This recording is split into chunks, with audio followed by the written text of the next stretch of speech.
here with volleyball coach Mike Lester. Coach, great way to start the conference season on Wednesday night. You got a big win, a 3-0 win over McAllister. Sum up the match from a coaching perspective. As a fan, Sure. I thought it was a great match and a solid performance from the Cardinals. Yeah, Donnie, we talk all the time about conference matches, and we said last night, in order to do well in our league, you have to do well on your home court in the conference. And so for us to come out, take care of a conference opponent in 3 games was really good. And it was nice to see a couple of our young players kind of start to mature a little bit and get a feel for what it's going to be like in our league. So it was a nice match for us and a good way to start. Good learning experience for some of them because, you play non-conference matches and there's a little bit less of maybe of a pressure standpoint, but you get in the conference and you know how important it is, and it's good volleyball when you're in the MIAC.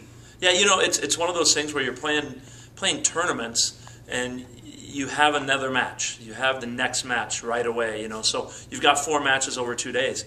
You've got to come out ready to play right away for one match when it gets to the league. And that's a big change, especially for our young kids that haven't done that yet this year.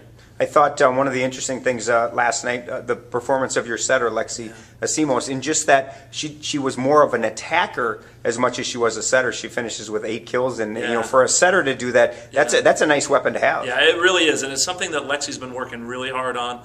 Her and Tessa, as our assistant coach, and the other 2 setters, Kathy and Megan, have been really working on becoming offensive weapons for us. And we're going to need that this year, to keep the block a little bit off balance. And she did a great job of really right off the bat last night taking it to McAllister a little bit and at least making them think about her, which opens things up for everybody else. Talk a little bit about Saturday now. You hit the road. You head to Augsburg for another very important conference match. I guess they're all important, but you hit the road and play a conference match at Augsburg. Can you talk a little bit about the game plan there? It'll be very interesting, the first time on the road for our team this year. Obviously returners have done it before, and we're going to rely on that experience to really kind of show our first-year players what it's like to go on the road in the MIAC. And no matter where you go, it's going to be tough. And Augsburg is always a tough team, especially at home. Jane up there has them playing well. And it's going to be a battle for us, but it's going to be a match that's going to be important in the long run in terms of MIAC playoffs and placing. Sounds good. 3 o'clock in Minneapolis against Augsburg Saturday afternoon. Good luck, Coach. Thanks, Donnie.